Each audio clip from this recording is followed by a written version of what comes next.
5분 클립 OX 문제 출발하도록 하겠습니다. 자, 1번 보시죠. 포락지란 과거에는 소유권이 인정되었대요. 원래 있었어요.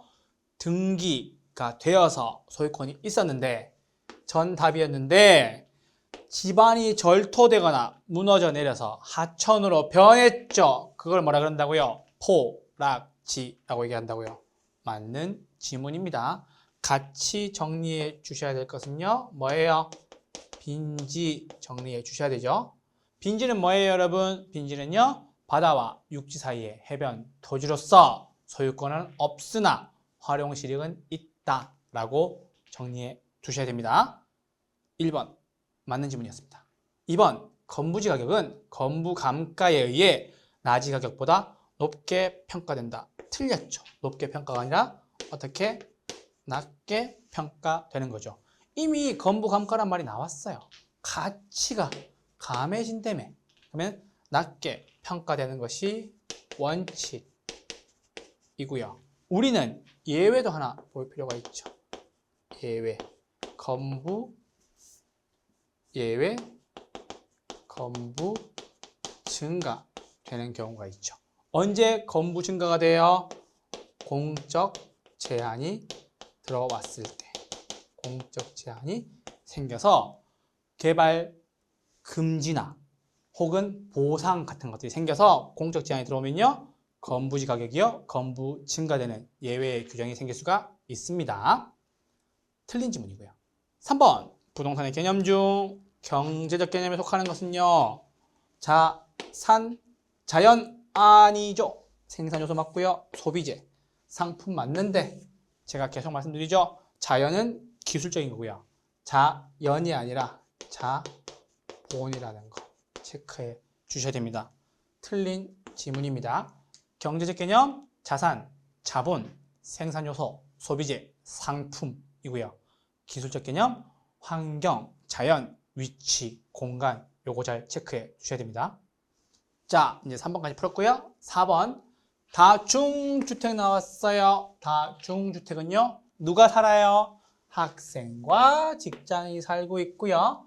장기간 거주할 수 있는 구조 됐고 바닥 면적 체크하셔야 되죠. 660 이하 다중주택 층수는요. 3계층 이하 단독주택이죠. 단독주택에 해당합니다. 다중주택 개념 맞습니다. 4번은 맞는 지문이고요. 5번과 잘 구분하셔야 되죠. 5번 학교 또는 공장 등에 누가 살아요? 학생이나 종업원이 살고 있고요. 공동취사시설 이용 세대수가 전체의 50% 이상인 것은 뭐예요, 여러분? 기숙사이다. 맞는 지문인가요? 네, 정확하게 맞는 지문입니다. 그래서 여러분 4번과 5번을 잘 구분해서 정리해 주셔야 됩니다. 그래서 다중주택에 사시는 분들은요. 학생과 직장인이고요. 기숙사에 사시는 분들은요. 학생과 종업원이라는 거 잘 구분해서 정리해 주세요. 6번입니다. 층수가 4계층인 한계동의 건물로서 바닥 면적 합계가 1000제곱미터인 주택은 연립주택이다. 맞는 지문인가요? 네, 맞죠. 연립주택의 가장 중요한 포인트가 바닥 면적 합계가 660제곱미터 초과여야 한다는 거죠. 초과했나요? 초과했네요. 요 지문이 여러분 2023년도 올해 4월 달에 친 감정평가사의 답으로 나왔던 지문이었습니다. 답이 연립주택이었고요. 바닥 면적 합계가 1000제곱미터였습니다. 요거 잘 체크해 두시고요.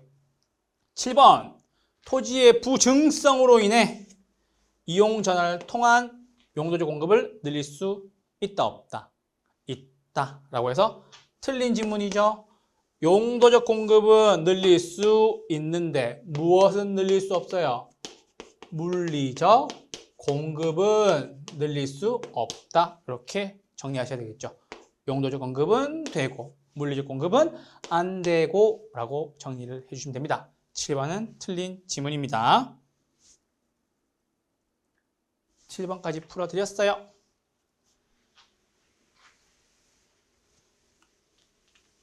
자, 8번 지문입니다. 8번 지문. 토지의 뭐? 속성이죠. 영원히 존재하는 속성으로 인하여 소유와 이용의 분리가 가능하고 그 덕분에 임대차 시장이 발달하는 원인이 되고요. 소득 이득은 뭐예요? 여러분, 임대해줘서 받는 게 소득 이득인 거고요. 자본 이득은 뭐예요? 매매 차익을 통해서 얻는 것이 영속성이 되겠죠.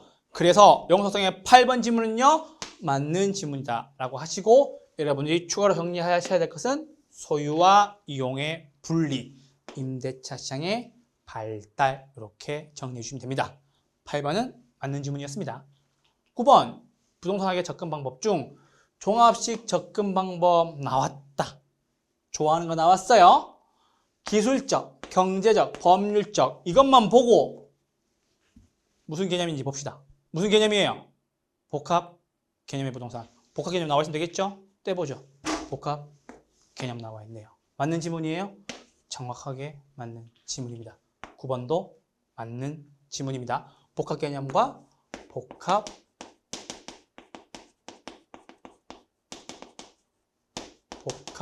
부동산, 요거 두 가지 잘 정리를 하셔야 되죠. 복합 개념의 부동산은요, 법률적, 경제적, 기술적.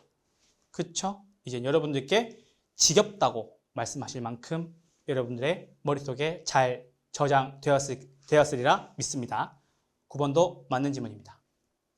10번, 가격 이외에 다른 요인이 수요량을 변화시켰대요. 가격 이외죠. 수요량 변화시켰어요. 두 글자 잡으러 갑시다. 무슨 변화? 수요 곡선의 변화. 좌측은 감소, 증가는 우. 맞죠? 그렇게 정리하시면 되죠. 그래서 포인트는 여러분, 해당 재화의 가격 말고 이외에 요 두 글자. 그럼 수요량이 변한대요. 무슨 곡선이? 수요 곡선이. 수요 곡선 자체가 좌측, 우측. 좌측으로 가면요, 수요 감소. 우측으로 가면요, 수요 증가. 이렇게 정리해 주시면 되겠네요. 10번 지문도 맞는 지문입니다.